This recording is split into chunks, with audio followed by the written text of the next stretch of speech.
Action Army, and the trigger mechanism and the pins, the whole 9 yards, replicated it in CAD. And then I did a spectrum analysis on it, on what it takes to break it.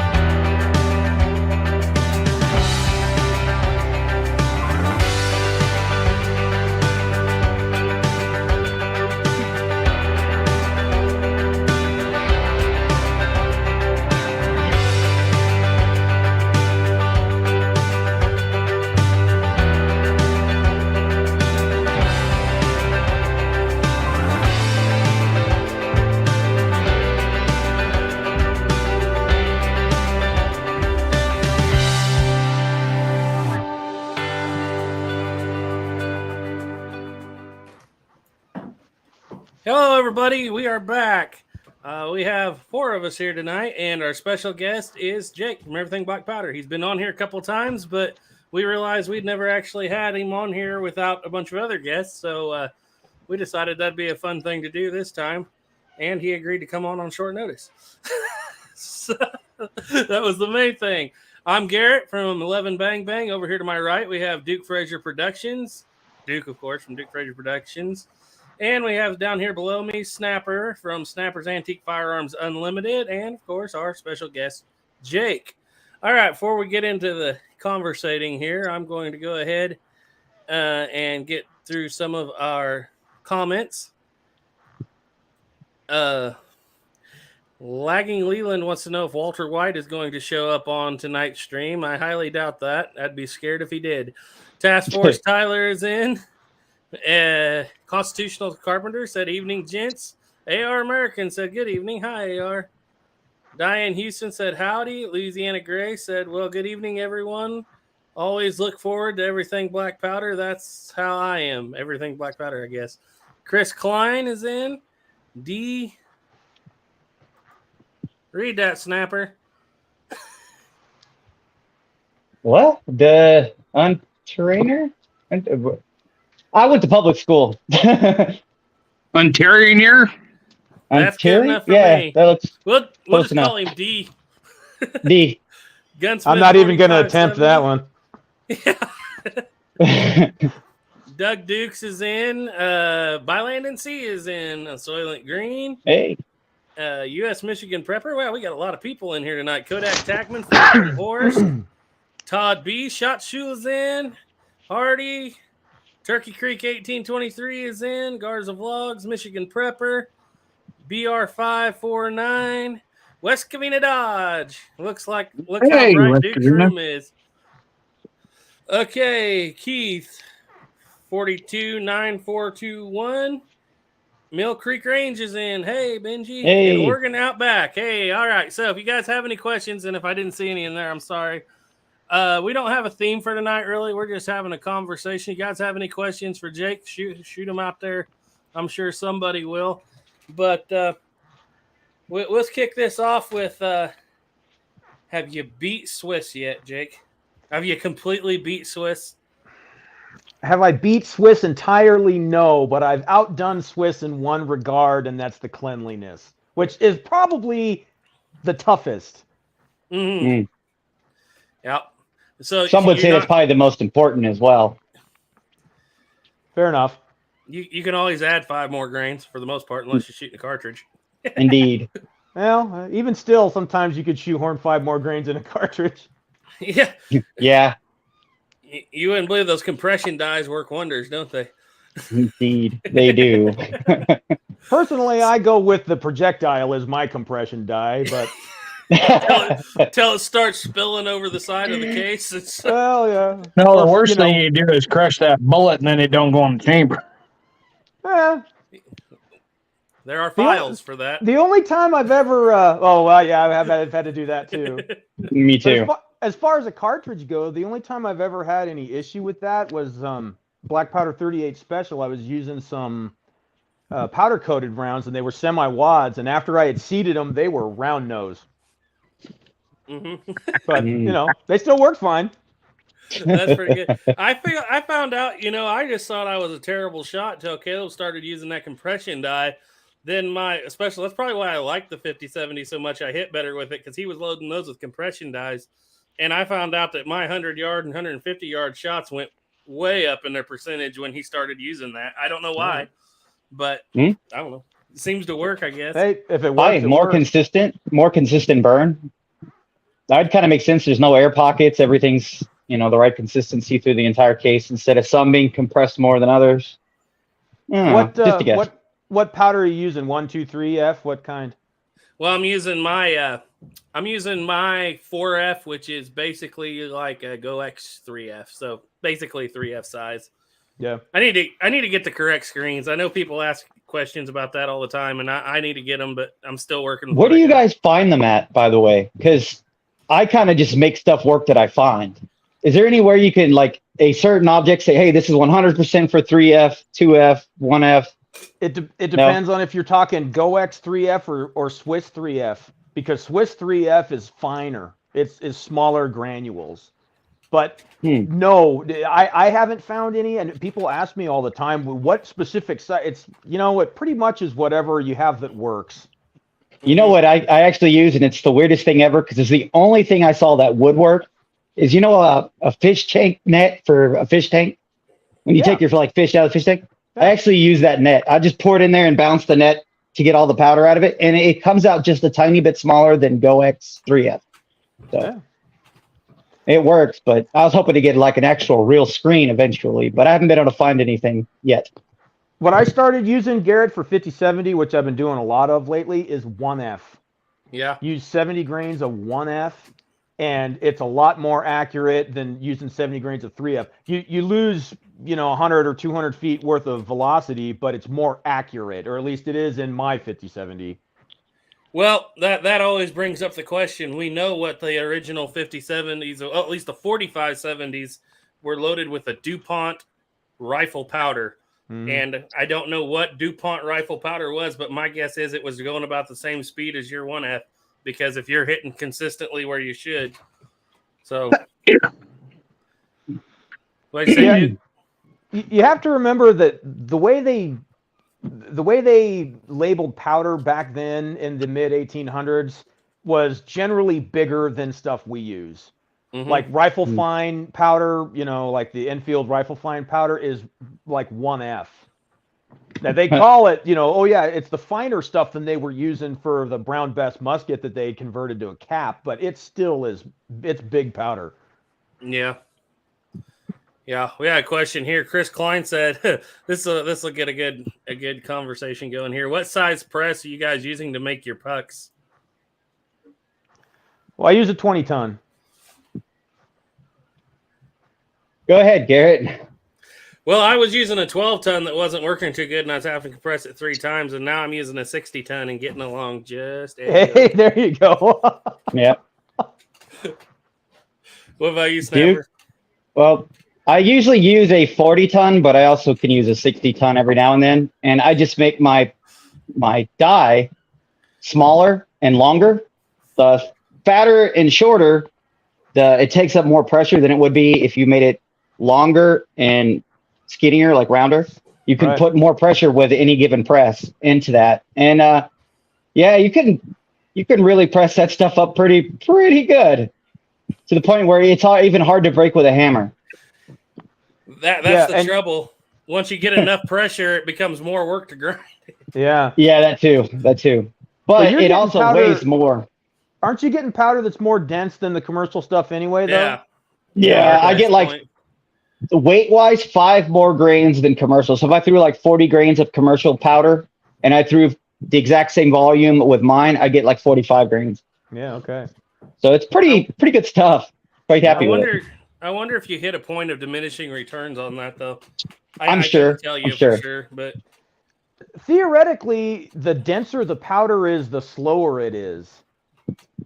That could be another reason why my stuff sucks. It takes more time to deflagrate, I think is the term. So what you're Fancy word for saying burn. is there comes a point in a long barrel gun where you could have denser in a longer barrel gun versus a cartridge revolver. You wouldn't maybe want it that dense. Yeah, and that's the theory with all of it. You know, if you're going to use something in 1F, you want some long-barreled rifle. If you have something short-barreled, well, that's what 3F is for. Stuff like Mhm. that. So I learned this now after I pressed the crap out of my powder that I'm using it in the wrong gun. Hey, No, I don't think there's such thing really. I mean, when you're getting down to the guys that are trying to shoot sub MOA, you know, I'm just happy if I hit an 8-inch plate at 100 yards. You know, Me too. Oh, me too. 150 makes my day. If I hit that man-sized target at 350, I'm quitting. Yep. Not gonna mess with it anymore. Actually, I say that, but Duke has a pretty good track record with 45 Colt loaded down to 44 Henry specs. I don't know, Duke, how many did you hit at 300 on that man-sized target? It was Oh, with 300. the Henry ones? With the Henry ones, I don't think we hit anything. I was hitting it with the Black Hills Cowboy. Yeah. And that brings me to, I wonder if modern replicas are rifled for that speed from the Black Hills, from the Cowboy No. load ammunition. I take that back. We did hit it with the Henry loads. I think I hit 3 out of 14. It was the Plowboy loads that couldn't hit the broadside of a barn. Mm-hmm. I think we're pushing them too fast. I don't know. Do you know if they changed the rifling in the replicas compared to the originals, dude? The yeah, it's Oh, different. yeah. It's different way it's rifled and the different kind of rifling, different speeds. I mean, it's all different. Yeah, I Well- think the new ones have a faster rifling. Yeah. Well, you know, it would make sense because they're chambered in a different cartridge now. So, Well, they're also rifled for smokeless. yeah. Yeah. I did find that interesting. The Plowboy loads after about 100 yards started the 40. We call them Plowboy loads. The 40 grain 45 Colt loads. After about 100 yards, they move out a little bit, and at 300 yards, they really move out. But yeah, the smokeless loads that are obviously, I believe, moving slower than the black powder loads. They were right moving in at there. right at 800 feet per second. I think the Plowboy loads are probably doing 9. Oh, I think out of that rifle, they were doing a lot faster than that. Well, that's true. Yeah, that's true. I was thinking Colt revolver, but yeah, no, you're right. They were doing a little faster. Jake would know how fast is a Plowboy or a 40 grain load out of a 7.5 inch revolver. If you're using 3F Swiss or something comparable with a 250, 255, it should be right at about 1,050 feet per second. Did you ever That's what I was test them in thinking. a That's kinda what I rifle, got. in a full length rifle? Yeah, about, I think it's 1150 or 12. That's Oh, wait, or is it 13? No, I think it's in the 12s. that's still pretty good. That's moving on for that bullet. Yeah, but Yep. you know, I don't have a 300 yards is long ways. You know, our range only goes to about 250, like if you're corner to corner. But my Marlin 94 Cowboy shoots those black powder rounds with 40 grains excellent at 200 and some odd yards. So, Mhm. but I don't know what the rate of twist is in that versus a Uberti or something like that. I bet Yeah, the 'cause- hardness of the lead has something to do with it. If you're using really soft lead with something moving that fast, I bet it could strip it off. Probably We were need a little shooting- harder lead. I'm pretty sure everything we were shooting that day was wheel weights. Yeah, okay. So That's- pretty hard It's cast. pretty decent hard Yeah. lead. But yeah, no, and I think it also has to, like you said, the differences in the rifling and you know what they're sighted for. Whereas the Marlin, you know, it seems to me like it's advertised like it's like Ruger only loads and Marlin, like hot loads, right? Is that the Mhm. deal? So I don't know if they say that in the Henry where you're supposed to. It's probably rifled for a slightly slower round, if that makes sense. If that even, Yeah, I don't run any kind of plus P45 stuff through any of my Uberti lever guns. You know, if you want to run any kind of hot ammo through those, I run 40 grains of 3F or something. yeah. You get a lot more punch out of that than you would any kind of Cowboy load with smokeless. You know. Yeah, I've been looking for one of those Marlin 4570. Was it? It's not the 1895. What's their 4570? Yeah, that's it's 95. Is it the 95? Okay, yeah. Yeah. Well, I've been looking at one of those, thinking one of those with a 16-inch barrel would be an awesome truck gun I mean, I know you can't get too many rounds in it, but it'd be take care of anything in my part of the country. That's for sure. You bet. And if you've been watching Plowboy's videos, he's about sold me on them. Well, if you get one of those, I know where there's some really hot ammunition that somebody wants to get rid of. I know where there's some really hot ammunition sitting on the shelf over at Ethan's too.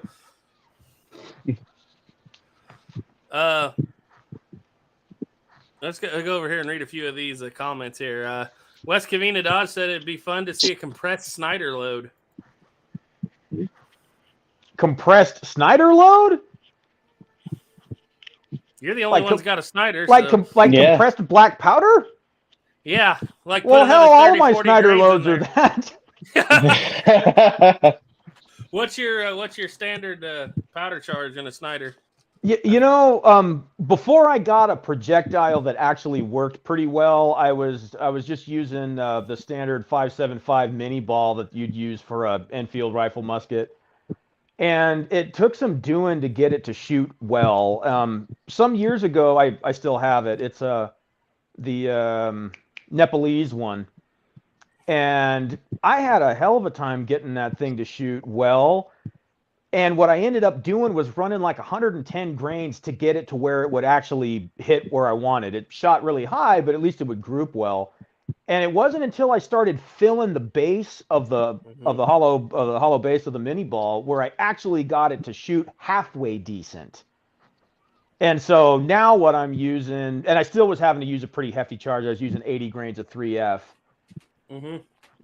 And this is always the thing that I like to talk about anytime somebody says this stuff. Like, well, you see, black powder just doesn't have a lot of recoil. It's like, have you ever shot a Snyder with 110 grains? Because it has some serious recoil. Oh, yeah. Now, Well, I know even- people like to think like, oh, well, your black powder gun, it doesn't have a lot of recoil. Well, yeah, your 40 caliber, squirrel gun with 20 grains, sure, that doesn't have a lot of recoil. I So- seriously think it's because most people shoot black powder guns with cowboy loads and have never actually shot real black powder. And it's amazing the amount of people that say, well, I shoot actual smokeless Black Hills load. That's going to be, since it's smokeless, it's more powerful than black. Yeah, that has to be. That's how that works, right? Yeah. Yep, apparently. I run into that quite a bit. So the Kinda Snyder reminds me of load that. that I use now is a 60 grain solid base projectile, and I'm using between 50 and 55 grains of 2 or 1F, and it's a lot easier to shoot, and it hits really well, and it hits where I'm aiming. So Mhm. that's a plus. There you go. But you don't Yeah. need the extra oomph to try and expand the undersize projectile. You go up to a 60 caliber? Yes. Okay. Did you get a mold, or is that just? Yeah, I did. The last time you guys had me on, I was on with Rob from British Muzzleloaders, and I was Mhm. asking him about it because I watched his video and I talked to him about it, and I just basically copied the same stuff he did. That's a hard mold to find, isn't it? He gave me the number. I called the guy up and I sent him a check, and he mailed it to me, and that was that. So, Mm-hmm. 'Cause all it took was a phone call. I needed a 5.85 for the 58 caliber rimfire. Yeah, I had now to give that one $150 for that mold. yeah, that one I couldn't find. And then I was like, man, you got one of those. I think we gave $150 for that single mold without handles, but Yeah. it was not a. Who was That's it? a Lyman mold, though, right? I think it was our. I think it was Lyman. It was an old Lyman mold. They didn't Yeah. make them for. They haven't made them for a long time, I guess. Mm-hmm. A few comments over here. Franklin Horse said, Google search geology sizing screens. They stack, connect, and come in sets of sizes that cover all your needs. I was going to recommend that too because they have what they call a fee size and figure out what 3F and 2F is in fee size. Mhm. And that kind of sets you up. Oh, There sweet. you Thank go. you. Thank you. That's cool. I think I priced it though once, and it was going to be like $70 for a set of screens. Oh, yeah, they're not cheap. They're not cheap at all. And so I didn't do it, but I probably should have. But that way, you've got sizes that are standardized because that stuff's pretty to spec. Yep. Schatz Shula said in Britain, RFG was sieved to fall through the mesh of 20 by 12 squares per square inch in 1867. It was changed to 16 by 20 mesh for RFG2, Smith's Handbook. Yeah, there's some interesting stuff that happened around the 1867 for British powder. I've been reading on that a couple of reports that was coming in after the American Civil War that, hey, some of you guys' powder blows our guns up, and some of you guys' powder don't get the ball out the end of the barrel. So they did a few changes over there in right after post-American Civil War years. There was some stuff going on with British powder about that time, it seems like. By Land and Sea said your bullet alloy will make a difference also, and so will your lube, to be quite honest. Chris Klein asks, so would a 20-ton Harbor Freight press work? Yeah. I don't see why It'll not. work. The only reason my 12-ton was having trouble was I spent so much time making so much powder that probably needs hydraulic fluid because you can't tell when it starts getting weaker until it's. Then you go waste. So I'm like, oh, I just made 10 pounds of this stuff. I got to do it all over again. Just remember, it's Harbor Freight. That's not a guarantee that the press itself will work, but the idea will work. Very true. Oh, okay. Todd B said Duke is due for another road trip to 11 Bang Bang Ranch and all the videos that come from those trips. Yeah. That may be coming here before December. I hope I can do it before December, but all depends on how much leather I get sold here. And there might be another going the other direction before fall. Who knows? Actually, it's pretty well set. Hopefully that it works out that way. Yeah, I don't know what all will get done, but we'll get something done. Pronounce that, Snapper. Man, I still have to lean way forward. Gusby? Giuseppe. Yes, Giuseppe. Giuseppe. Like I said, I went to Giuseppe. public school. The reason I know that is there's an Italian restaurant, Colorado Springs, called that. They used to have their advertisement on the TV all the time. And that was in an old railroad car, and it was Giuseppe's. Yeah, he wants to know, does anyone have a good load recommendation for an original 1816 French flintlock? Sorry. Anybody out there? I mean, I it guess- depends on what size and all Well, that fun stuff. Well, right? throw some powder in it and a ball and see what works. There you go. my guess, Ethan. My guess is Shot Shul. Sorry, Shot Shul will know. But if Ethan's out there, I guarantee you he can tell you too. It's generally. I can't remember. I don't know the 1816 that well. I have a book back there, but I didn't have time to look it up. But generally, figure yourselves around 100 grains. Like a Brown Bess is 110 grains at that point, I think. And if it's still the 69 caliber, I believe they use a 64 caliber round ball. Don't quote me on that. This is just the stuff Ethan tells me while we're driving down the road that I kind of half hear.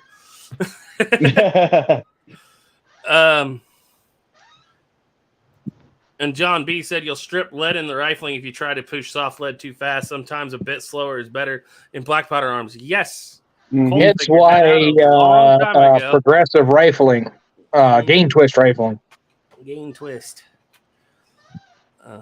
Yeah. I love that's that funny. gain twist. That stuff works great to me. I think that is like the best real gain twist. It just works so good. That brings up something that Jake and I were talking about a few months ago. We were discussing the steel used in, you remember that conversation? Steel used in Springfield Arms in the Civil War. Oh, yes. And I was like, well, Colt used real steel because it says steel on every It says so. Colt special contract rifle. It says steel right on the barrel. And then I finally got into the Erskine Allen book where he was writing back and forth to Root, and he was like, you really think you should still be stamping steel on the barrel when we all know that you're using Pittsburgh iron? It was like, and all evidently they all started kind of with a high grade of steel, and then there was some kind of big strike and protest for American iron workers because everybody was going over and getting Bessemer steel from England that was really good stuff. And so to kind of appease the American iron workers, they kind of just quietly started buying American iron again. Everybody but Colt revolvers. Colt revolvers never went back to iron. They couldn't. If they did, nasty things would have happened in that 1860 Army. But yeah, that's what I told Jake. I said, it says steel on every one of those guns. Nope, I found the letter. It's not steel. False advertising. Somebody was trying to convince you something about, I can't remember what started that. Well, I guess Colt always lived that motto of if you're not cheating, you're not trying. So There you go. Somebody was having an argument with you about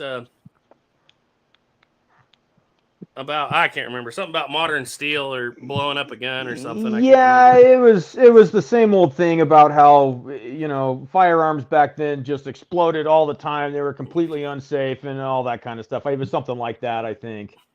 Mm-hmm. Crisco, I'm guessing. Good old Crisco. Was that him? No, this was somebody else. The Crisco Kid. I haven't heard from the Crisco Kid in a while. I'm a little bummed. Yeah.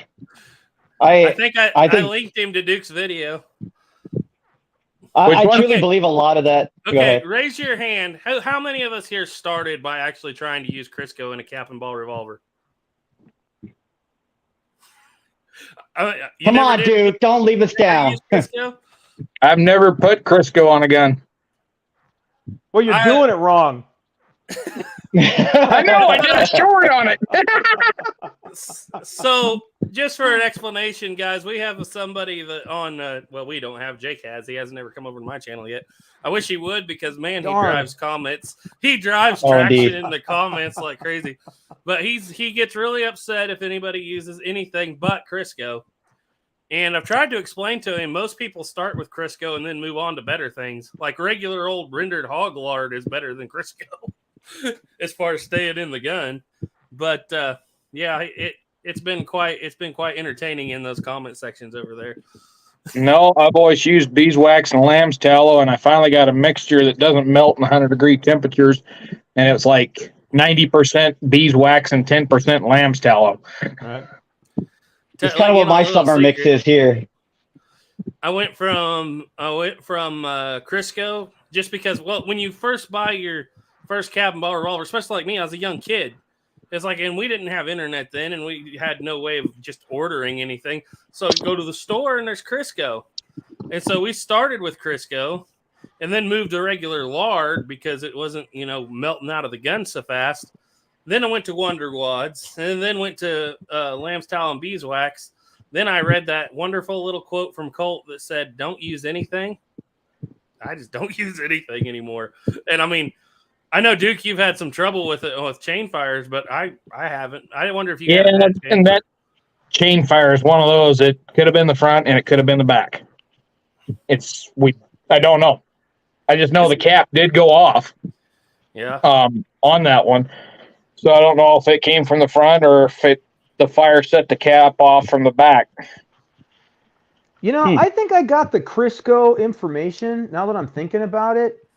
When I bought my first 1860 Army when I was like 16 or 17, I remember I looked at the instructions from Paeta that came in the box, and I think it said something about Crisco in there.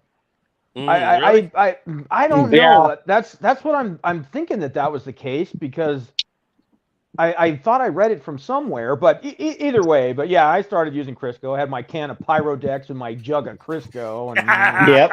that's how we did it. Pyrodex. Now I will admit I started using that stuff too. I about said the wrong word there. I started using that stuff when I got started. I went to black and I never went back. Yeah. I mean, there's nothing wrong with Crisco until you start swearing up and down and chewing other people out for using anything that's not Crisco, I guess.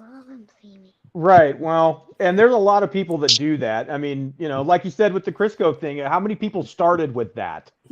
You know, well, I started with Pyrodex too, Yep. I think once I got to the way Blackie does his, the way he lubes his gun instead of acting it to the chambers, just swab the barrel a couple of times every several cylinders.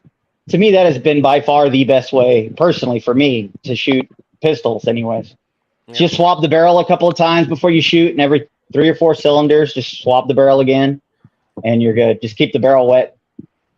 The great thing about Wonder Wads is them things scour that barrel every time you shoot.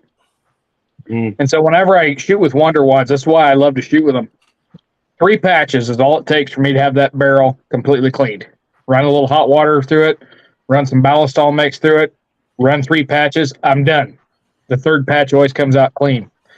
I use not Crisco. If I use the beeswax, the grease, or anything else, I'm sitting there cleaning it for 20 minutes.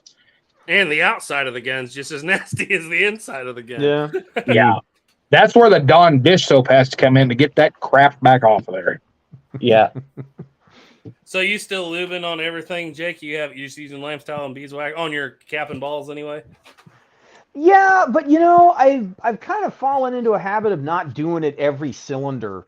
For a long time, I would use it and I'd smear that stuff in there and I would go for it like that, and that would work fine. But I've gotten into the habit a little bit more recently of doing it every other cylinder, or if I do it at all. But one thing I could say for sure in my experience is between using nothing and using some kind of lube, even wads help a little bit. You could shoot longer without having to disassemble it and clean it up, Yeah. I don't know. I don't know if it's the powder. Like I said, some people have said since our powder was less dense, we weren't getting as much fouling, which might have been true. But I mean, for the last 8 major videos, and when I make a history of the handguns of Colt, you won't see all of them, but I'll put 200 rounds to the gun. I haven't put lube on those Colts in 4 videos, not ever since probably the 1855. Great. And the thing is, Colt, especially on the originals, Colt says it right there in the lid of the box. Use no wads, use no grease. Now, I will say this about Blackie's, and this is going to get me in trouble with some people out there. Blackie's gun butter is the only stuff I know that makes a Remington shoot like a Colt with nothing in it.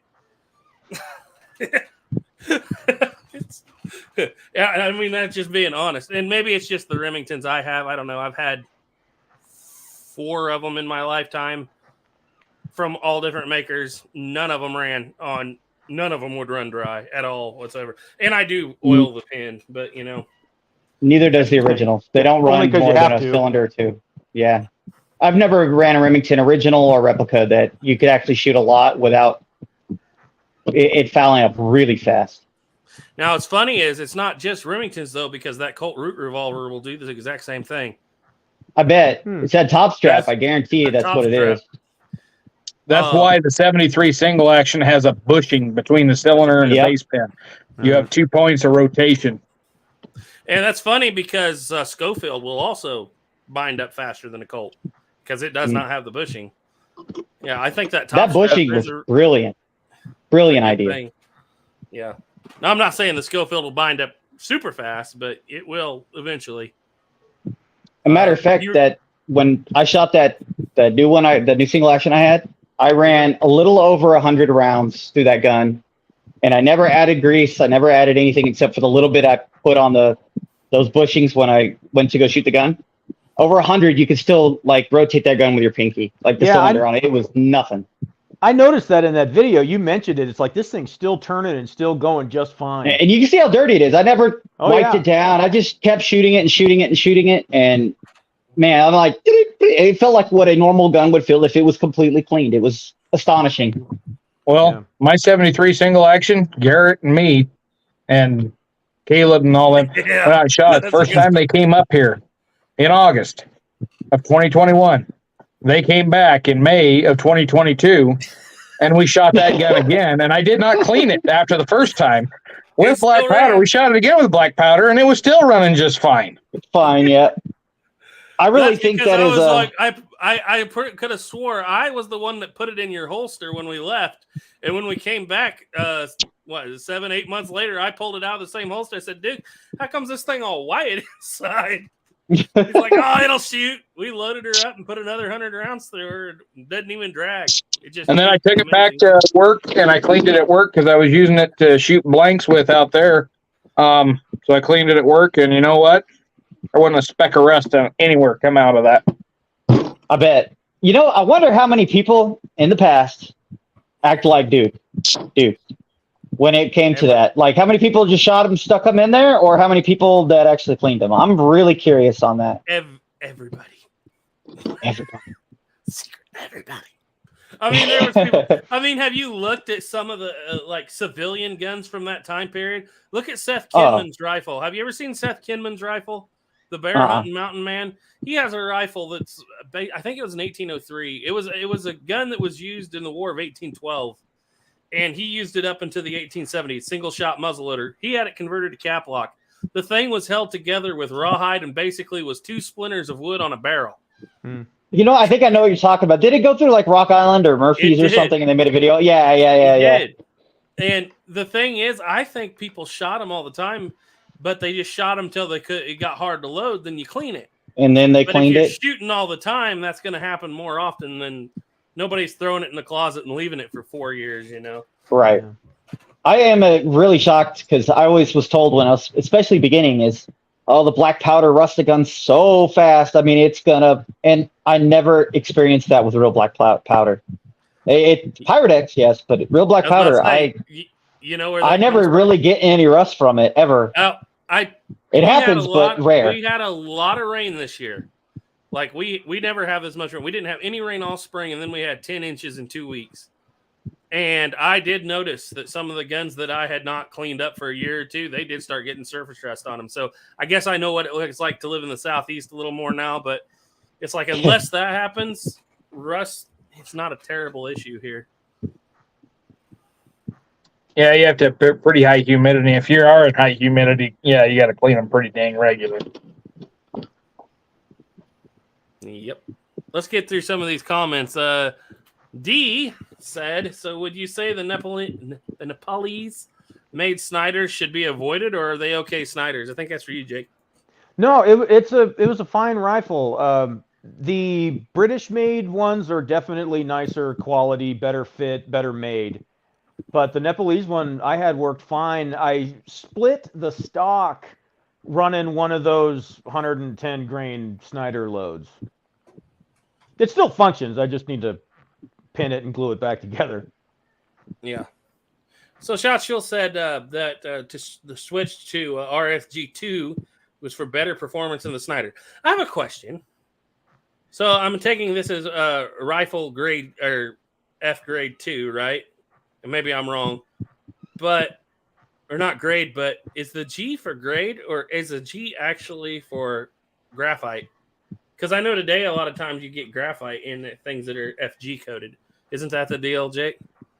You know, this is controversial because a lot of outfits will say, like Swiss claims they do not graphite coat their powder. The G is supposed to stand for glazed, which is something that's done with sporting powder for firearms. But there's a lot of people that will say, no, it means graphite coated. Now, the thing about Swiss, though, that is I still find interesting is even though I can follow those directions exactly, my powder does not even come out looking that silvery shiny like Swiss does. Mine doesn't either. My powder always comes out looking like GoEx. No matter how long I polish it or at what speed, it always comes out looking just like GoEx. It never looks like Swiss. I actually have this can of GoEx right here, but it's not GoEx anymore. But I never noticed there's a little peel here. Has anybody ever noticed that before? It says Canada, peel here. Oh, that's a warning. Whoa. We're not in Canada. It's like taking the mattress sticker off your mattress. Well, but I always thought the G, because the G marking.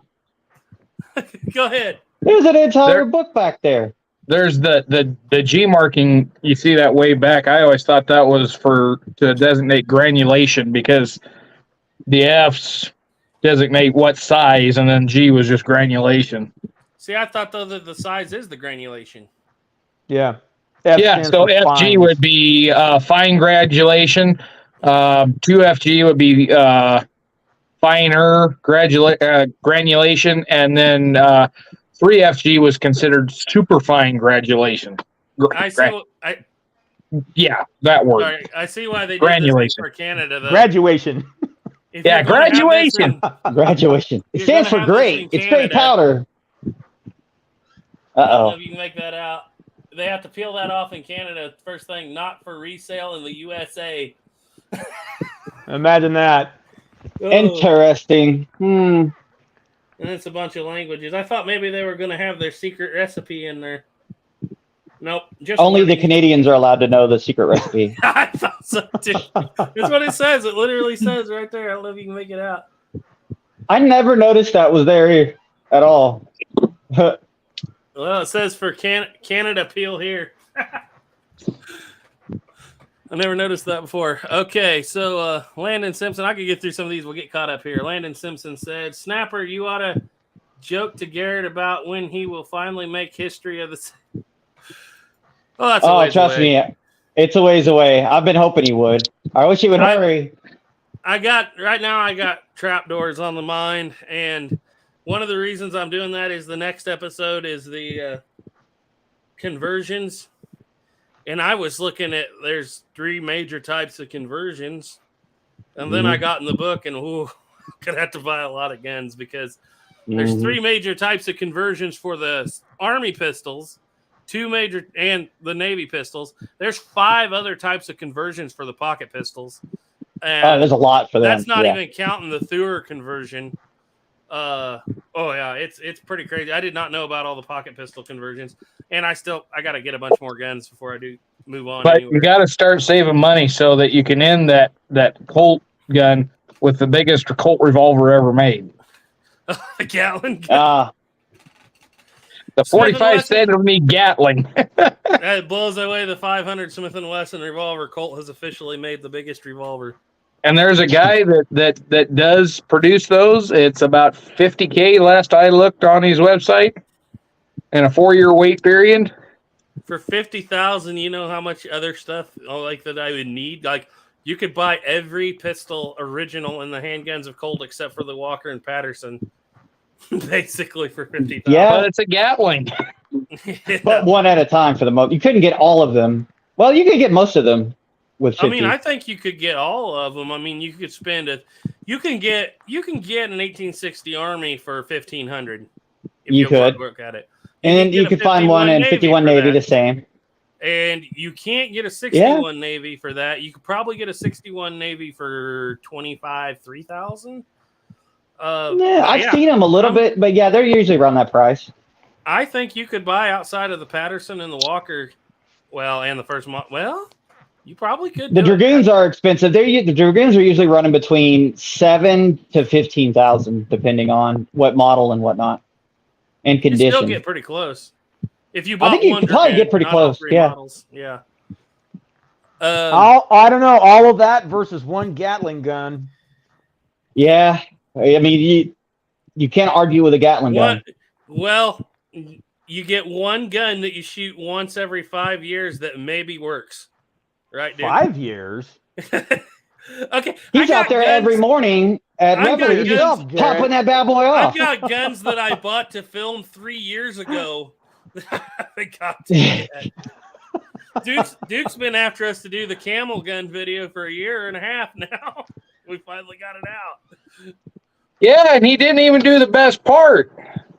I don't know. He's what that supposed to was. stand up there like a Tuscan Raider and go,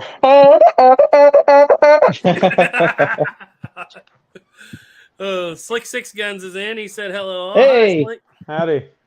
The Lone Dragoon Slick. said, "Hey Duke, I tagged you an Instagram post I made about a book and some stories from it."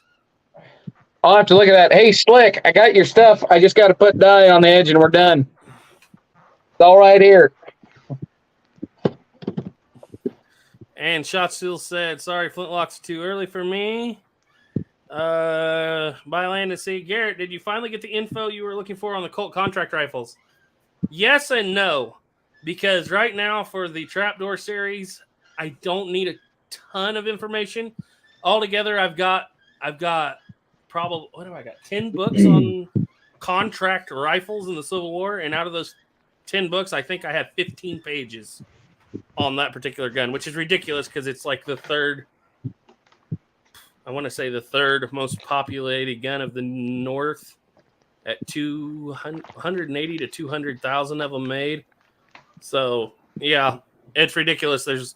I can find the information. If you know of any, let me know. I would appreciate it. Hey, we got a super chat. I ain't never seen that before. Thank you. Whoa. Hey, Slick 60. I don't know who that's on because I'm looking at everybody's. Somebody made $1.99. Appreciate it. Slick Six Gun said you inspired me for my next video. Oh, that'd be interesting.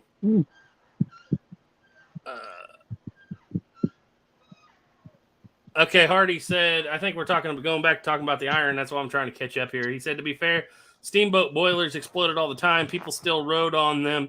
Guess they value human life a bit less. Steamboat boilers are a whole different animal. I didn't see very many original guns that blew up with black powder. I think a lot of the guns that have blown up was because of smokeless. What about that 1860 Army you have? That's different. Shh, we're keeping secrets. and if you look in the that was 100%. Yeah. Yeah, the Colt Bible, it says 10% of muskets failed, which was what the Army allowance was. Loud. Yeah, because Now, you don't get me remember, wrong, if you it think about it, happened. that barrel's welded down there. They could blow down on the bottom. I'm not saying it didn't happen. I'm just saying I don't think it is as prevalent as a lot of people say it was. Because most of the people like that come out and say, "Oh, because they're always blowing up because of all these blown up guns that we have today." I think you're onto something. A lot of blown up guns today are, and it's not necessarily from that. Like I have a shotgun that's made in 1901. It's hanging on the front of the table in all the Colt videos. I don't really address it. It's a falling block. It looks just like a Sharps, but it's a 12 gauge. I can't remember who made it, but it was made in a time when it was not graded for smokeless powder, and smokeless powder was on the market, and it didn't blow up per se, but the entire frame, the receiver frame, has been cracked down both sides, welded up, and then cracked again. And I think it's just because a lot of guns weren't prepared for that. That 1860, that was 100% a squib load. Yeah, well, that would cause it. It didn't burst the barrel. It burst the cylinder, but it cracked the barrel, about an inch. Yeah. Go ahead, Jake. Tallow and beeswax only, Shotfield said, for the 1861 Ordnance Department manual, Crisco melts out of the chambers if it's too hot after a few rounds. Yeah. It starts, there's another wax. It's not paraffin. It's a berry that starts with a P. What am I thinking? Duke, you probably know what it is. They still make it like real expensive candle wax. Well, yeah, it's petroleum-based wax. Well, no, it's actually made from a berry. I just saw it the other day. They started using it in 72, I think. At least that's where I read they were using it. It's not paraffin. It's I'll have to look at it. But I did find a reference to where they went, and when they got to cartridges, they went to this particular, I believe it was a berry or something that was wax. And you can still buy it today, but I can't remember what it was. See, what the heck is the wax is it they had? Because you had it's not a paraffin, but it's another petroleum-based one. Starts with an N. Hey, we lost a host. Uh-oh. Anyway, yeah. Trying to think of what the heck that is. But anyway, it's kind of like what kerosene is, because kerosene is actually a wax, which is why you replace it with lamp oil. I've never found another copy of this book. And we bought this book for $150. No, it was $100, $115, I think, with tax. And it was only that thick. I was pretty disappointed in this book. But it has all kinds of. I shouldn't be disappointed because it's got powder mixes and stuff from the 1870s. It talks about DuPont. I haven't read it that well, but it does have the name of the stuff in here. If I can find it. Different primer. Go ahead, Snapper. While you're looking at that, do you guys have any suggestions on books to read for black powder, like manufacturing of different countries, other than that book? Because you kind of said it's in that book, but do you guys, Duke or Jake? Chemistry of Explosives. Have you read Brett Gibbons' book on powder? Have you seen that one? I think it's called like fire and powder. Brett from Paper Cartridges. Have you guys ever watch him? He wrote. I've seen his videos. Yeah. Oh, He's got a lot okay. of good information in there, and it's a pretty small book. I think it'd be kind of fun to buy a book like that and test out the different, countries and time periods, powder. Well, Be kinda Brett fun. focuses solely on British-made powder in the mid 1800s. So the best And, powder in the world at the time. Exactly right. Yeah. Exactly right. I'm gonna find it here because I know I said it. Bayberry tallow is what the United Bayberry. States military was using in the 45s and 50s, 70s. Okay. That's kind of cool. I still don't know what that is other than a wax, but Well, never heard of it, it's, I don't think. He's talking. This is with the copper cased ammunition, so maybe it's not good stuff. Ah. He said, the Bloomfield gilding metal disc by die stretching folding process. Primer cup was kept in place by 2 crimps. Blah blah blah. Cup was held in place by 2 crimps. Blah blah blah. Yes, and those particular primers did have bad head separation. The standard bullet was a 3-groove round nose 405 grain lead bullet, which was swaged from a 0.30 inch lead rod with a cone-shaped hole in the base and was lubricated with either bayberry tallow or Japan wax. And Japan wax, I found out, is just a byproduct of shellac, I believe. So yeah, I don't know. We started talking about that, and that was something I thought I should read again. I needed to find that. Yeah, that's pretty cool. Kodak Tackman said high temp coconut oil and beeswax. BR549 said Crisco isn't good for food or firearms. Tell that to the Crisco kid. Crisco is great for making pies. Lagging Leland said nice beard, Garrett. Why, thank you. I didn't have time to prep it tonight with the oil and the brush like I never do. Hardy said people back then didn't really have range days either, so they didn't have to worry about fouling being soft if they only fire 1 round every 6 months. Clean it when you get back to camp. I believe the military, correct me if I'm wrong, Duke, the military standard for military, which is different than civilians, was 20 shots then cleaning. You should try to clean the bore between 20 shots, right? I don't know on that one. I've read it recently in one of these books. I'm pretty sure it was 20. They suggested 20 shots and then clean, but I don't know. If they were anything like the military today, if you looked at it, that means it needs to be cleaned. Yeah. Well, military back then was not spending any extra money on oil and patches. Yeah. That's true. Or ammunition. Or ammunition. Franklin Horse said, tell Everything Black Powder that they sell refillable bingo stampers online that would be perfect for using to wet his patches with the Dawn dishwater liquid mix. Bingo stampers? Oh, like when they play bingo, like old previously, like I see. That would kind of be a good idea, actually. Task Force Tyler said he does not know who Lagging Leland is. I'm sure.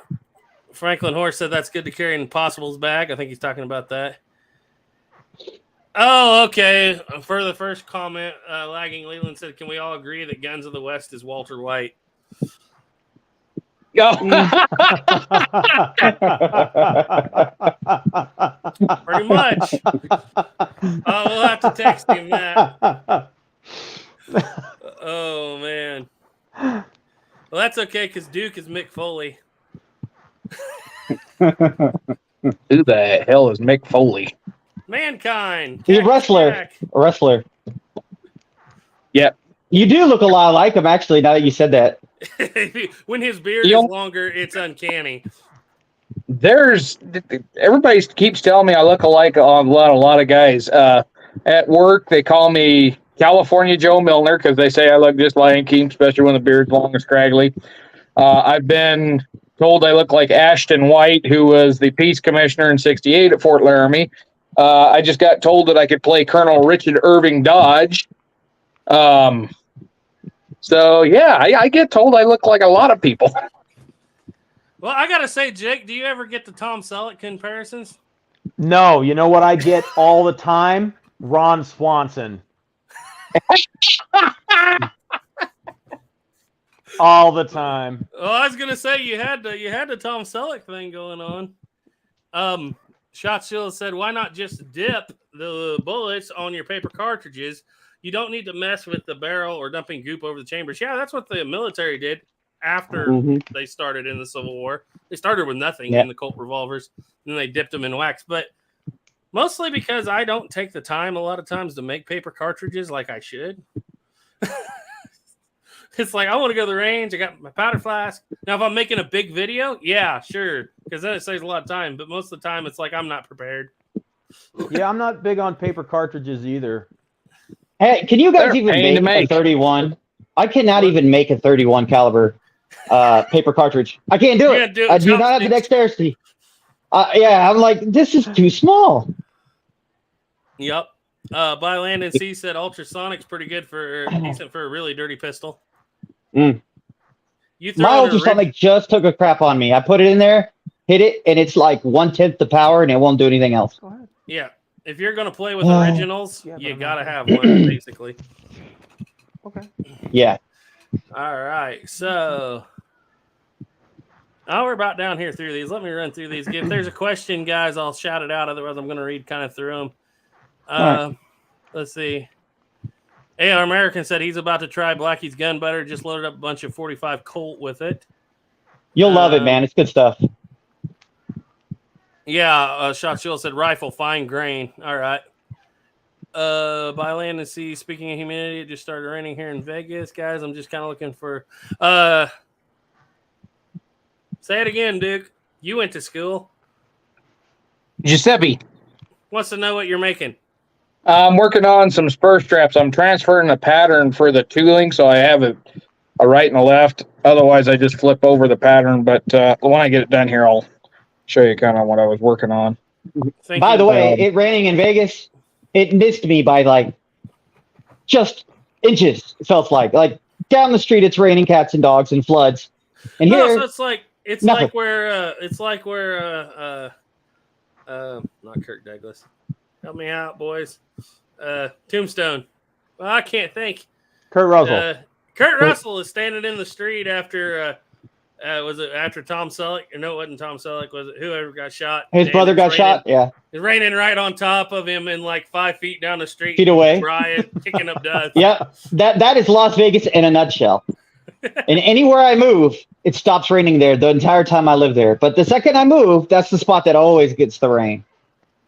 A thinking Bill said corrosive primers with black versus non-corrosive. The difference is dramatic. I don't think I've ever tried corrosive primers. They're not very common around me. You know, I never thought of that because all the powder back in the day would have been corrosive, like Right. the primers, right? Yeah. I wonder if a lot of that corrosion would have came from more of the primer instead of the powder.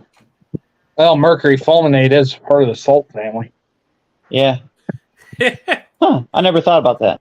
Chris Breen said, if you think 110 grains in a Snyder is rough, my mate fire a knock volley gun with over 200 grains. I hope that's not 200 grains per barrel. Maybe he's talking about that. That would be a... Wow. Ye- Yeah. Have you ever seen that double knock volley gun that has 14 barrels that Ian had on Forgotten Weapons that one time? I saw it. Side by Oh, side God. knock volley gun with 2 clusters. Mm-hmm. I've also That's That's the what new you call private a rip this. roaring good team. yeah, I've also heard that's a good way to get double loads because you never know if all of them went off and then you start loading again. Let's see. 30, But that's what I was working on right there. Very nice. Hmm. Okay, a few questions here. You said, what does a 49 pocket usually run? Original or replica? Oh, you have to ask Snapper. Replicas are, if we're going to talk original, they're usually anywhere between $1,500 to $2,500 for a shootable one. Like if you want a really nice one, you're going to be in the $3,000 to $4,000 range. And if you want one that's engraved and really, really nice in a case, then you're going to be upwards of 10. Snapper, I'm glad you knew me. Why? For your very nice shootable 49 pocket model. Oh, What'd you give yeah, him? I know. You gave 400 for it, 500, something like It was that. 500. It was 500. Yeah. And what's sad is if Caleb hadn't been around, it would have been 4. I know. I know. We I'm were still at mad the at him for that. auction, and I told Snapper about this revolver, which has made its way around the internet at this point. A lot of other channels have had it. I'm like, dude, great auction, original. Nobody's here. This is not an online auction. You're going to get some good Colt stuff here for a good deal. And so he's bidding online on the phone, and he hits 400, and I'm like, he's going to get this. And all of a sudden, Caleb's sitting beside me, and he said something to me. I wasn't paying attention. I was talking on the phone. What he said was, we could buy that. And I'm like, you Snapper, you got it. And then the next thing And I was I'm like so it's close. It was like, $450. I'm not bidding. Yeah. He's bidding on the phone with the auction broker. And he's like, and I'm like, who in the, I look over at Caleb's. Whoop, Caleb's. whoop. If you watch, I actually have it on video on YouTube in Gun Auction Action. I don't remember which one it was, but I'm like, Caleb, stop. Yeah, it was like 400 going once, 400 going twice, and then it says, all right, now 450. And I was like, what? Oh, and then you look over and it's Caleb. I was like, yeah, Caleb. It's on the video. That was the same auction where I turned down a 6-shot 49 pocket model for $500. I didn't know there was a I got my there. katana in. Yeah, your fake katana. Now, I'm telling you guys, though, if you really want amazing deals, you need to find auctions that are person, not online. Like you could bid on the phone, but not online bidding. And in small towns, my God, you can get good deals. Jay Wheeler's in. He said, 331 said, what's up, y'all? Good to see Jake on tonight as well. Howdy, Joe. And Landon Simpson want to know, Duke, do you use linen thread for your holsters? No, I use nylon so that it doesn't, you don't have to worry about it ever rotting out. So I know it's not historically accurate, but if somebody gets close enough to see that you've got nylon thread on your holster when it's on your belt, they're too damn close. Jay Wheeler, 331, said that 110 grain load looked like it thumped, Jake. Yeah, it did. Let's see. Hardy said, yeah, okay, he said, about through these. Fair enough. I was halfway trying to be funny. I imagine Smokeless hits the shelves. There were a lot of people who went to the store and asked for a can of gunpowder and blew their gun up. Probably. Yeah. Yeah, that's my theory as well. And a lot of the stuff that I've read, a lot of people thought, hey, it's probably going to be fine to use it anyways. Just they're only saying it. I mean, that's kind of the way we are today still. And I truly, deeply believe that the majority of blown up antique guns was from smokeless powder. Now, yes, some did blow up back in the day. But I mean, look, Elmer Keith stuff like an insane amount of smokeless powder in single action armies. And he blew up a couple. I mean, people just did that back then. They didn't care. These guns were worthless. Yeah. I say this all the time. 2 people that would never be allowed on YouTube today, Elmer Keith and John Browning. Yep. Yeah. Well, they would be run off YouTube by the safety Nazis. Man, could you? I know. Could you imagine the comment section of a Elmer Keith video? If he ever could make an actual video of him being Elmer Keith and back then, my God. Gina see, Wood said, Elmer Keith does it, and it's cool. When I do it, I'm a jerk. Yeah. Yeah. That's what I was about to say. Everybody knows better. Gina Wood said, wow, 70 people, Duke, keep it going. Actually, between all the channels tonight, guys, we've been running between 80 and 100. So Nice. that's pretty insane. But it's because of this guy down here in the corner. He tends to bring a big crowd with him. Yeah. I'm glad it works out. Okay, paraffin wax.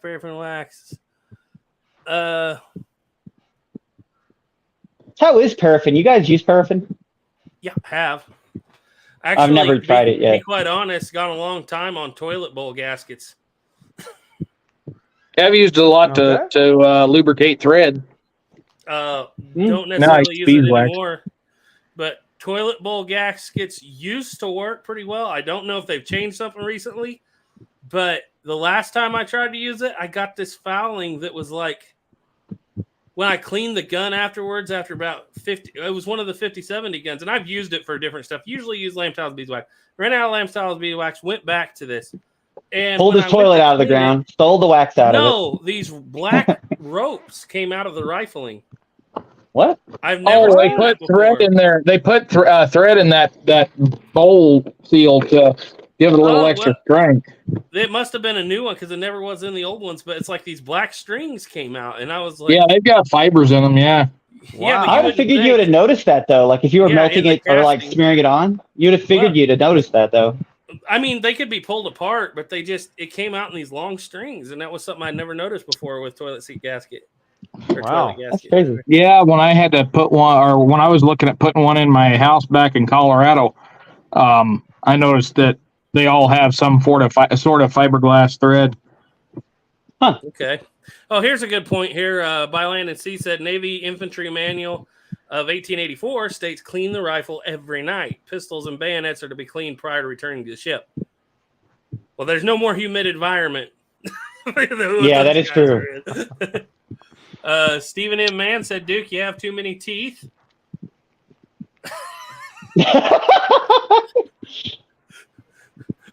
Gina Wood said Duke looks like Grizzly Adams.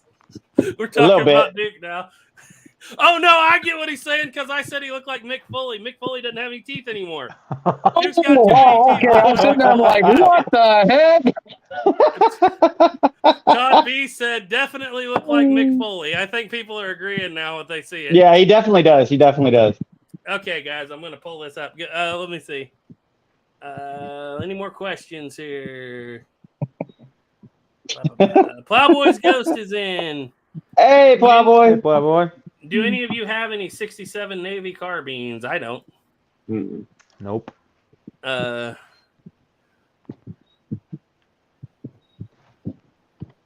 By Land and Sea was talking to D. He said 5070 was used all the way into the 1880s, and it was in the Navy Marines. Navy Marines had a whole different deal going on.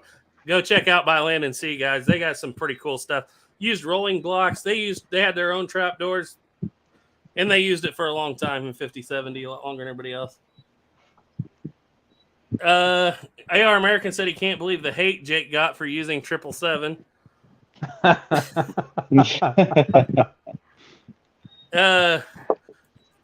Soylent Green said, is he Mick Foley, Cactus Jack, Dude Love, or Mankind? I'm going to say Mick Foley.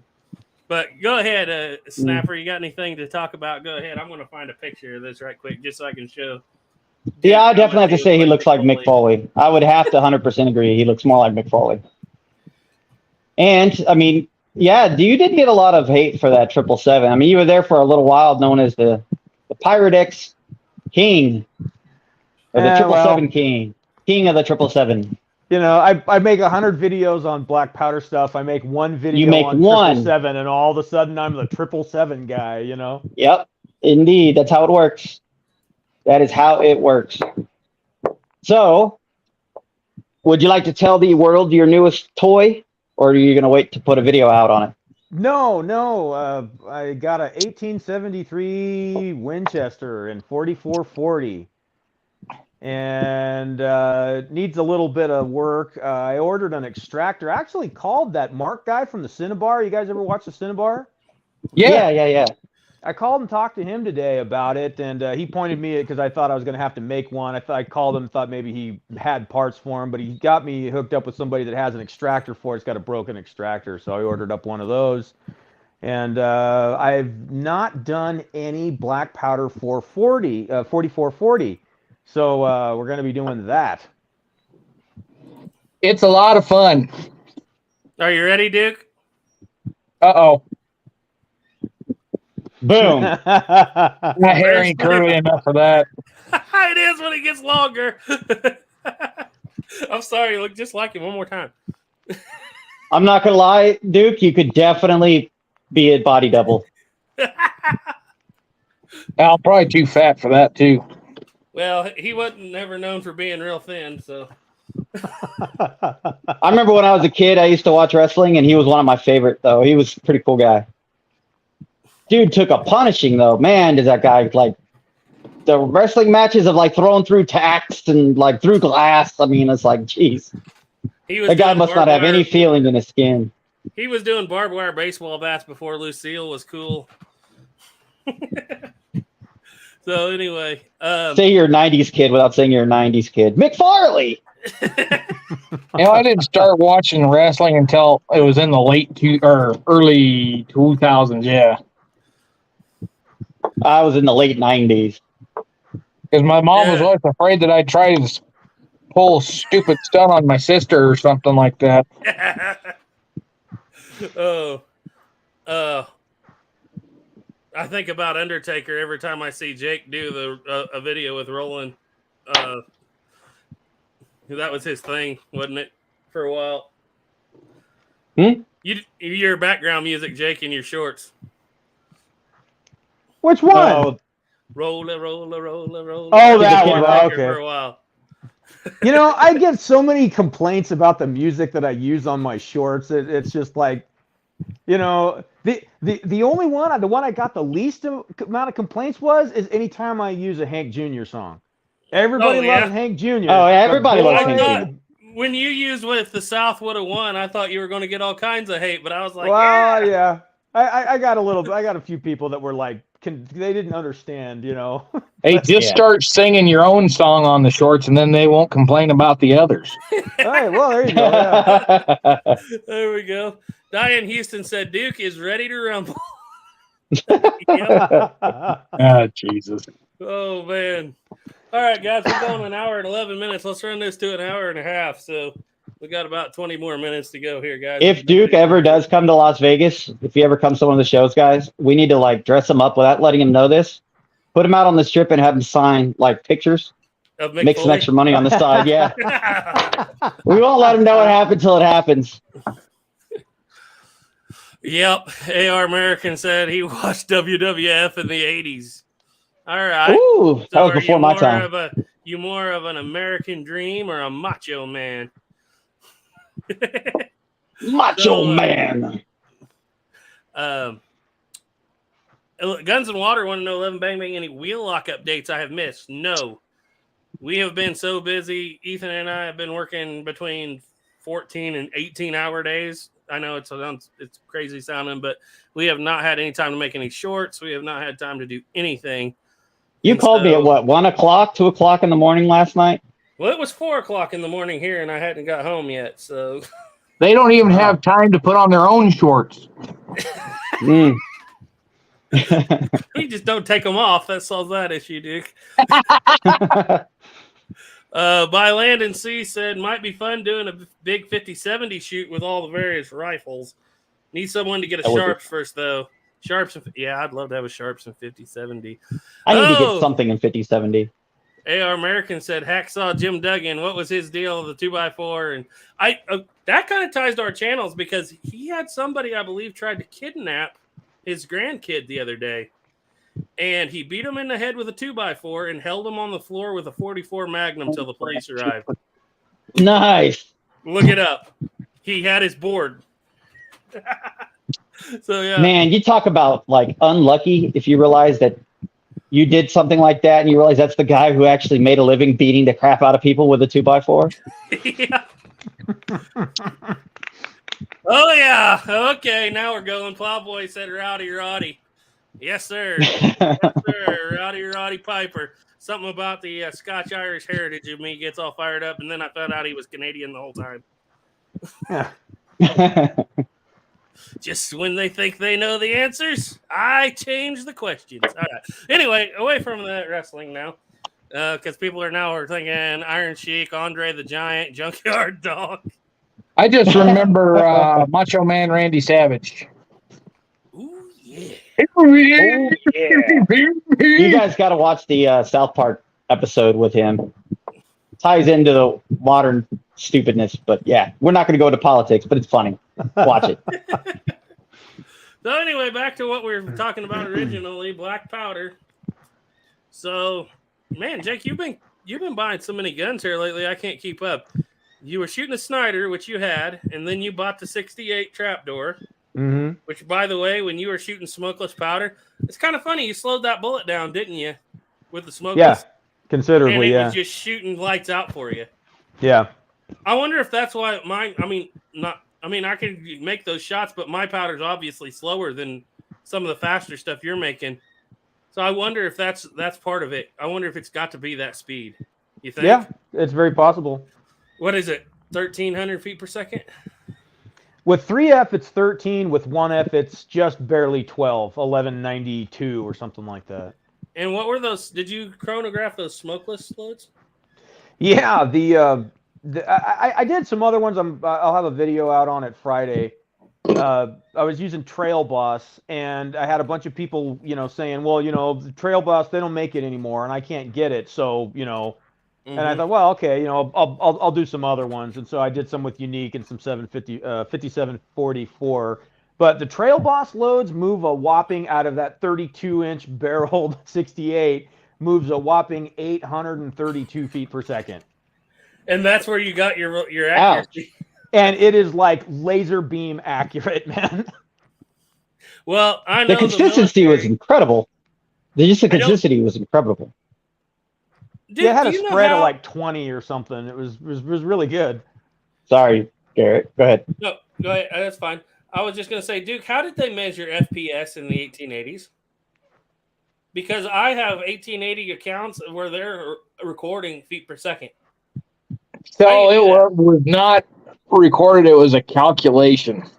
It was a mathematical calculation that it was estimated that a bullet, he calculated it up, and you could still do it that way today, but we've got these things called chronographs that do that calculation for us. But you calculate up the powder charge, the bullet, the weight of the bullet, the burn rate of the powder, and all that, and then they come out, and it was a rough estimate. But yeah, back in the day, that's really how they were calculating it, because there's no other way to measure it. Yeah. Well, Other during than the how early long, 1900s. well, I guess you could do it for how long it takes it to get from when you fire it to when it hits the target. But even that's going to be hard to calculate. Well, I found it interesting because before about 1879, before the Sandy Hook trials, all the records I see we're just trying to see how many 1-inch boards we can penetrate. And then after the Sandy Hook trials, all of a sudden there's FPS in the reports.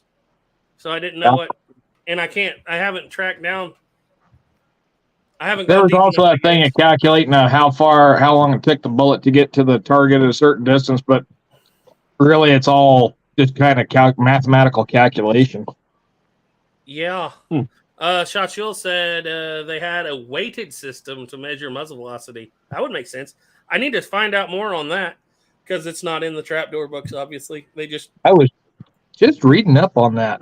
On the heck book was it? It was one of the ones we have out at the port. Because they had the calculation in there, and I thought, holy Moses, somebody was really good at math back then, because I don't even think I could figure out how to type that into a calculator. Yeah. Well, James Cox had a question. He said, is there a certain trapdoor to stay away from, or is there a particular one to look for? Well, that's a tough question.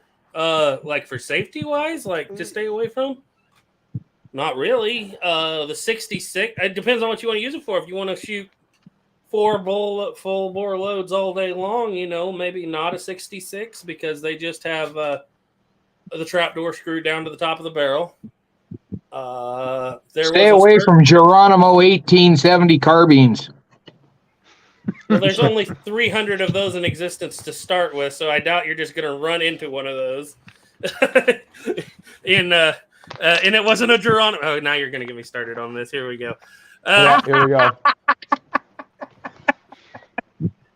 That 1870 was a 68. I'm sorry, but okay. But anyway, that's another panel, another story for another day. The only one I could say you might watch out for is the 1873 for the first. They put them out in 74, so 74, 75, first 3 years of production. The model 1873 had a lot narrower receiver, and it did not have big gas ports as the later ones. And which narrow receiver means narrower latch, narrower hinge pin. And it did all right until they moved up to the 500 grain bullet, at which point in 1879, 80, and 81, they brought all of them back into the factory, marked them star, that were still in existence from those first 3 years, marked them star, throw the old receivers out on the civilian market as Basically, they call it scrap, but they just sold the old receivers, and they put the big receivers on them, and they'll have the serial number, even though the rest of the gun should be an early 1874, 5, or 6. It'll have the serial number of an 1880, 81 gun and a star behind the serial number. Those are fine. If you find one of the originals with the thin, I'm not saying you shouldn't do it, but I would definitely stick with the 405 grain loads, because if you have a case head separation or something happens, they found that high arch in there, they moved the arch down in the later ones, high arch, not enough gas ports could blow the door open.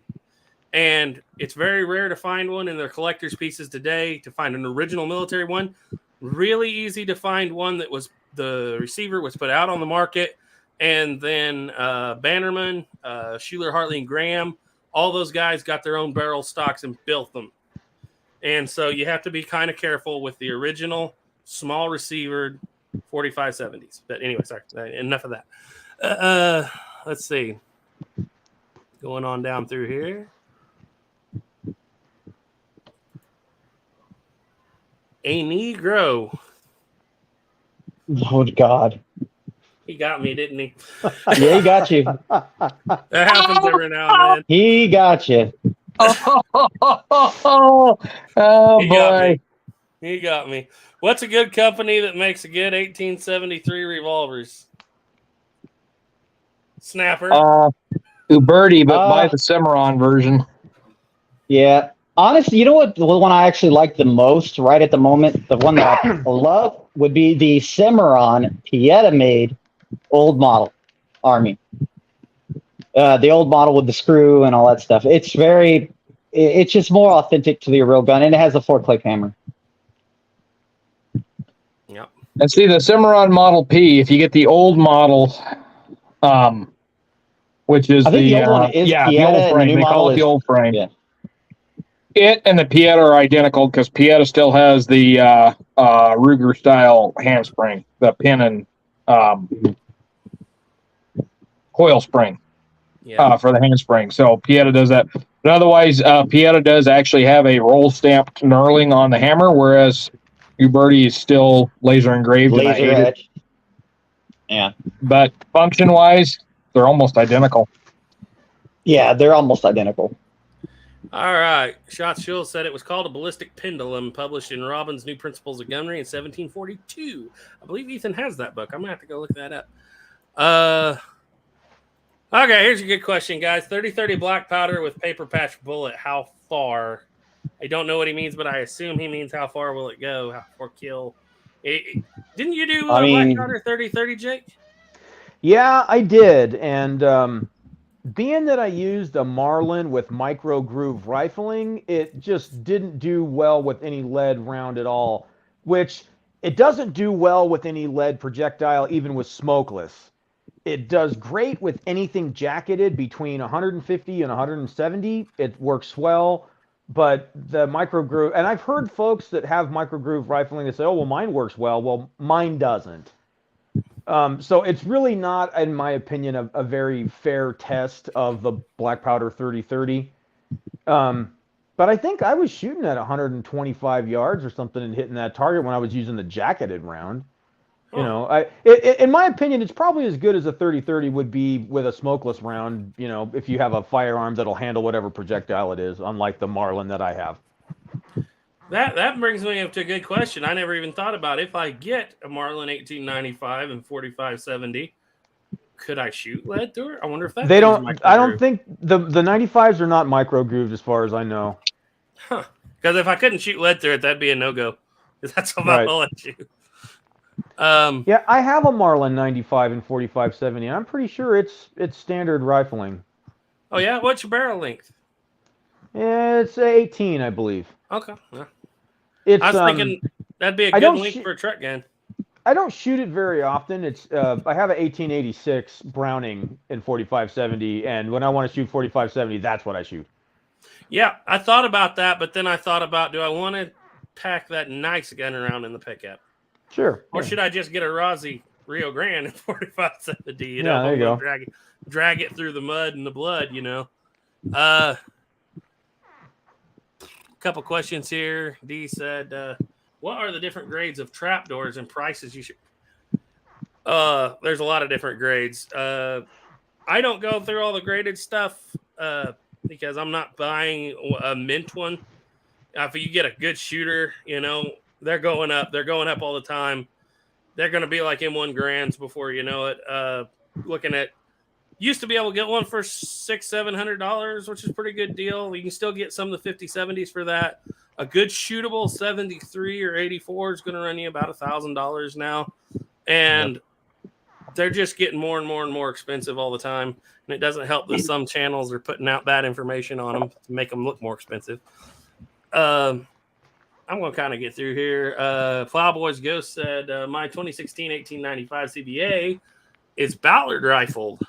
Never shot anything but cast there. Yeah, there you go, Plowboy. You're the one who kind of inspired me on this kick, because I've never actually, out of all the 45-70s I've owned a lot of single shots. I've never actually owned a lever action 45-70. I figured I needed to write that after I watched Plowboy's video. And that's about Working Out Back said, Garrett, you just need a bigger truck instead of a shorter rifle. Needs a truck with a working transmission. A truck with a working transmission right now. You're right. Well, it works. It just doesn't go into high gear at the moment. Oh, it's mostly working. Yeah. I used to think Dodge transmissions were the only ones that give you trouble. Okay. I could say something right now, but I don't want to get everybody in their own channel. Go ahead, Duke, so long as it's not that unclean. Oh, no, it's bad. It's really bad. No. Okay, I'll tell you afterwards. Oh, okay. So, anyway, kind of winding down. We got a few more minutes here. All right, Jake. Favorite movie with black powder firearms? Throw a curveball at you here. Favorite movie with black powder firearms?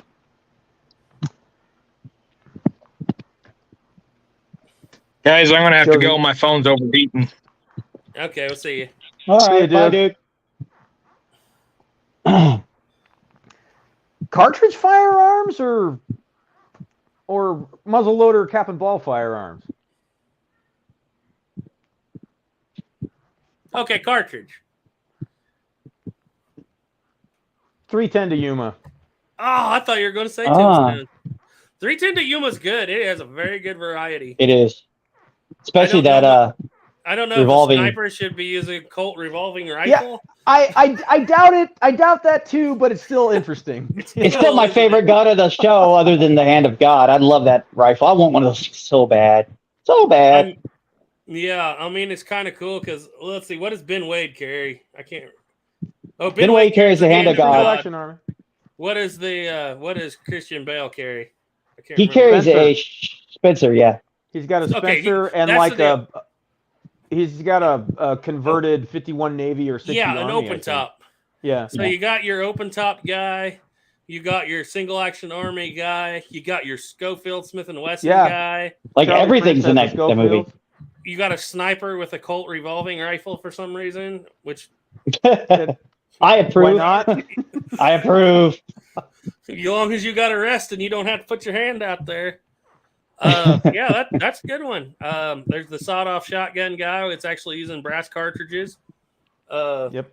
And there's even a Gatling gun in the back of There's the. a Gatling gun. Yeah. Isn't there always a Gatling gun? There's always a Gatling gun. All right. Well, that's a good one. That is a good one. I'll give you that. That's good for firearms. Yeah, they did a good job in that movie for firearms. They covered a lot. It's kind of like a Russell Crowe thing. His history movies, even if they're not 100% accurate, it's like Master Commander, Gladiator. It's always like, I don't know. He does a good job with selling historic characters, in my opinion. But I agree. yeah, Hardy said it was an 1860 conversion. All right, Snapper, what's your favorite black powder movie? Oh boy. Still to this day, I'd have to say it is. I'm having a brain fart of the name, and that's wrong. Josie Wells. Still to this day, I love Josie Wells. You can never go wrong with Josie Wells. I was going to say Even though Josie I don't- Wales, but that's why I asked, like, are we talking cartridge or are we talking cap and Yeah. ball? No, cap and ball at that time. Cartridge guns? Man. Jake took like one of the best. I'm trying to think. Hostiles did a good job, but I just hate the movie. It's a good movie, but it's just dumb. Should have took the train. Take the train. Man, I would have to probably go with Tombstone just because I can't really think of anything else right off the bat at this second. The Man Who Shot Liberty Valance. There you go. Oh, That's wow. good. Okay. Seeing That's as one that, That thinking about it, I just popped up. I was like, you know what? I love that movie too. That's one of my old man's favorite movies. and Duke pointed out to me the other day that Jimmy Stewart has a 62 Pocket Navy or Pocket Police in that movie, and I never even noticed. Yeah. Huh. It's a pocket revolver. The Shootist is also one of my favorite as well, just because of those single action armies, all engraved and pretty. Oh, I have heard what company made those. I think they were called what? I can't. I thought those were like Great Western 2s or something. No, they're not Great Great Western Western. Arms? They're not that. They were somebody back in the day that was an American company, I think, that made them. Maybe I'm wrong, but I'm pretty sure. But it was like Western Arms or something. It was kind of like that, but. American Western Arms. Or Great Yeah. Western Arms? I thought it was like Great Western Arms. Yeah, Great something Western like Arms. that. Yeah. Yeah. Plowboys Ghost said that IMFDB has it as a 51 Navy conversion. Okay, cool. I think he's talking about Ben Wade and what is his name in the movie? I can't think of his name in the movie. Who? Christian Bale? Christian Bale's. He has a 51 Navy conversion, Christian Bell, I thought. Because I was watching it Okay. the other day with my son, and But- he literally I just- went to go grab the 51 Navy because he saw the movie. Because Van Heflin played him in the original one when Glenn Ford was Ben Wade. I cannot think of his name, though. Every time I watch a good Western movie, you got to have a good Western gun with you from the movie. Yeah, by land and sea. Oh, there it is. He said that was USFA made John Wayne's pistols for the shooters. That's what I knew. Something like that. Did they? I didn't know USFA. Yeah, I thought that was a newer company that went out of business like in the early 2000s. Like they started in the late 90s and I think didn't last very long. he's right. I think he's right. I'll have to look it up, but I think he's right. Oh, there we go. Big Jake. Yep, by land and sea says Big Jake. Good movie for firearms. It's only Is that the one where he 1910. has the Bergman 1910 or 1909 It's or whatever Berg, pistol? yeah, it's not Bergman model of 1910, but it's only 1909. We don't stock in the company, father. Oh, I love that because every time Plowboy makes a movie or a video about single action armies, everybody are carrying a single action army for defense, and everybody jumps on him. You need a magazine and semi-auto. I always like to pull that quote out. John Wayne said in that one. Maybe you can get that fancy pistol out of that fancy holster before some old man with an old-fashioned six-shooter blows a hole in you. I would love that. Oh, that's a good. He has a spring in the holster, father. Father. Okay, well, we're getting down there. I have to say I like Quigley. I probably always will. that's a good one. I don't know. I have a thing for single shot rifles, so and Colts. So I always hate that they made the Colt guy into the bad guy. He should have been the good guy. Oh, of course.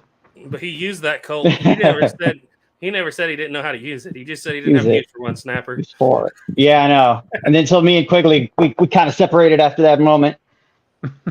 Yeah. Yeah, good one, Soylent Green. Crazy mix of guns in the Wild Bunch. Yeah. 1911s and 97s. Yeah, sign me up. 1903 Springfields, but their 1911s were actually Star 9mm, but they look like 1911s. So The Billy the Kid movie was good too. Which one is the what are they called? Pat The newer Garrett, ones. Kid. No, not that one, dude. The Young Guns. yeah, Young Guns. Yeah, because they had the 77 in that. That was pretty cool. There's not hardly a single correct gun in that, but have you ever watched? Well, the apparently he opening- supposedly had a 77 in real life, and Go he back carried a and 77 watch- in the movie. watch the opening sequence, where I guess it's possible, but all the guys have swing out cylinder double actions when they're doing the fast shooting in the opening sequence. Do they? I could have swore they were like single action They armies. look And right. No, they look right later on, but when they're actually shooting, they go to double action, like swing out, which is okay because in Shane, if you watch closely in the last gunfight, whenever he's doing the fast gunfighting, he switches from his single action army to a 1917 Smith & Wesson that's nickel plated, just like the other one. But you got to slow it down to see it because he wasn't doing that fast shooting with a single action. like during a lot of the movie, I noticed that he's carrying a 77, the Billy the Kid guy. Oh yeah, I'm sure. Yeah. I think they got Billy's guns correct, and everybody else didn't matter because probably most people weren't noticing him. Yep. Well, guys, I think we're gonna shut this down because I got to go back to work. Any final thoughts, Snapper? No. It's kind of messed up. Whoever did that word puzzle for there, Garrett. That was kind of messed up, guys. Don't do that. We have my hats off to him. I wish I'd thought of it first. The only thing I see is we already have enough problems with just the content we make, and then having stuff like that, it just could cause a lot of issues. So if you really care about the channel, try not to do that stuff. Now, if you want to do it about something that's kind of appropriate but funny. Yeah, we don't want to get thrown off. It was funny, but it's kind of messed up because that kind of stuff can go really stupid these days. Yeah. What do you got coming out, Snapper? Anything? Not really, because I got to go on the road. Yeah. On the road again. Make some of those vlog van life videos. Yeah. How about you, Jake? What do you got coming out? If you don't mind saying. I got some more 50-70 stuff coming out, and then we're going to be doing some 73 Winchester stuff in 4440. Yeah, very cool. Very cool. I don't know what I have coming out. It may be a double barrel flintlock pistol if my copyright dispute goes through, or it may be an open top 70 or an open top 1872 open top or a Rossi. I don't know yet. Hey. Tune in Sunday morning at 7:30. You'll see something. I don't know what it'll be yet, but it'll be something. Anyway, all right. Well, we want to thank Jake for coming on, and it's always a lot of fun. Very relaxed. I think it's because we all know each other pretty good at this point. And so, yeah, it was a good conversation. See y'all later. Bye. Take care, guys. Bye.